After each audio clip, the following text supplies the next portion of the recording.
you.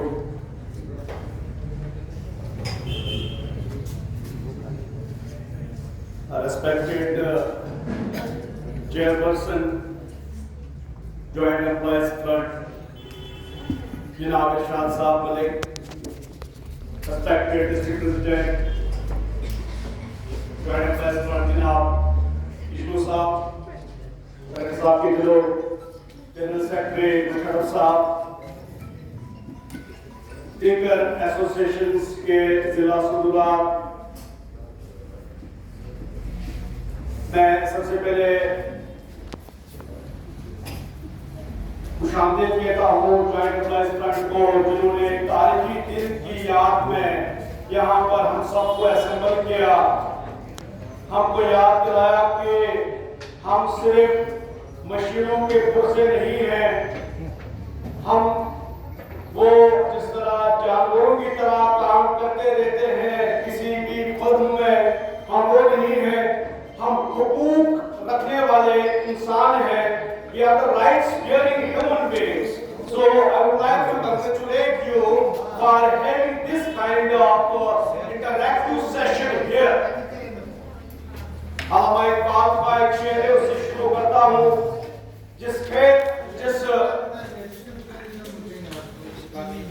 जिसमें न हो इनकलाब, जिसमें न हो इनकलाब, मौत है वो जिंदगी, जिसमें न हो इनकलाब, मौत है वो जिंदगी, रूहे उमम की हयात, कश्मकश इनकलाब। जैसा कि बताया गया, इससे पहले ने बताया कि इस तरह वर्कर्स को ट्रीट किया जाता था। मैं ज्यादा तारीख में न जाते हुए सिर्फ एक कंसेप्चुअल हिस्ट्री की तरफ जाऊंगा कि वर्कर्स को लेस देन एनिमल्स ट्रीट किया जाता था। एक वर्कर जो होता था, सिविलाइजेशन की शुरू से ही एक वर्कर स्लेव की तरह समझा जाता था। इसके लिए टर्म पे इस्तेमाल की जाती थी, लिटरली टर्म है कोमोडिफाइड ह्यूमन बीइंग, जिसको कार्ल मार्क्स ने अपनी किताब कम्युनिस्ट मैनिफेस्टो में लिखा। कोमोडिफाइड ह्यूमन बीइंग का मतलब यह है कि बाजार में एक चीज होती है, उसको कमोडिटी कहते हैं। Commodity which can be bought and sold in market. So likewise, a worker was a commodity. ये कोई human being नहीं था, commodified human possession थी। एक राजा होता था, उसके गुलाम होते थे, उसके जागीरदाराना समाज में उसके वर्कर्स होते थे। ये हैसियत होती थी वर्कर्स की। लेकिन इंडस्ट्रियल रेवोल्यूशन के बाद ज्यादा सनती इनकलाब जब बढ़ा तो वर्कर्स की जरूरत पड़ी, तो 24 घंटे उनसे काम लिया जाता था। शिकागो में ये मुहिम स्टार्ट हुई तो उन्होंने कहा कि देखिए, we are not only working man, we are social man, we are political man, we are religious man, we are cultural man, so all other spheres of life must not be compromised, must not be diluted, must not be sacrificed at the cost of your production. So they started an agitation. उन्होंने agitation start की और उसमें उन्होंने सबसे पहले fix working hours का slogan दिया।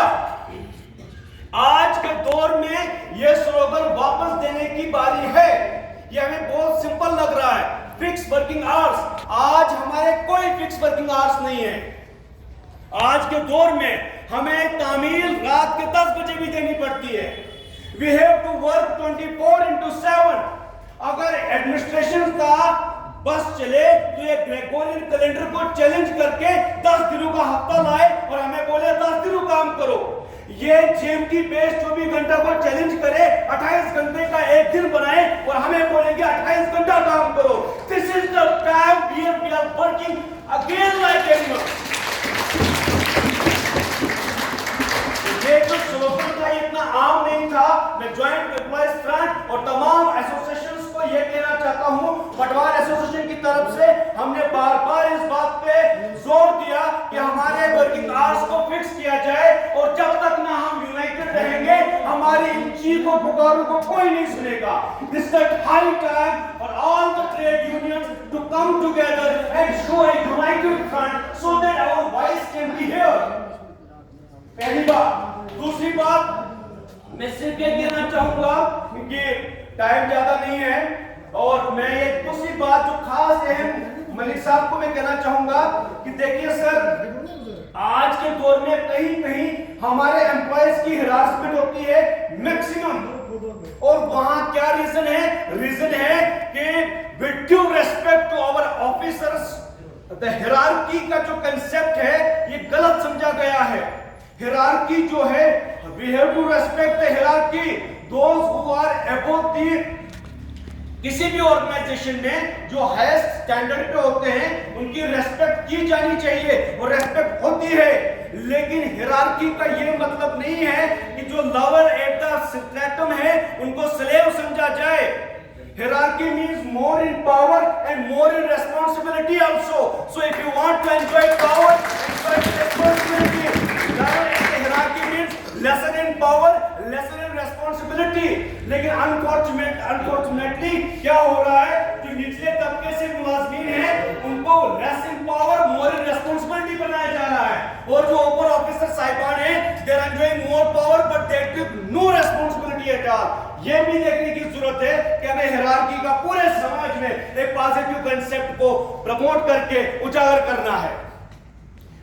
Next thing sir, हमारे आईन में, कॉन्स्टिट्यूशन में directive principles of state policy article 39A equal pay for equal work, article 41, 42, 43 में सिर्फ वर्कर्स की बात की गई है। हम implementation constitutional legal democratic rights को, जिसमें यह कहा गया है कि दैट एवरी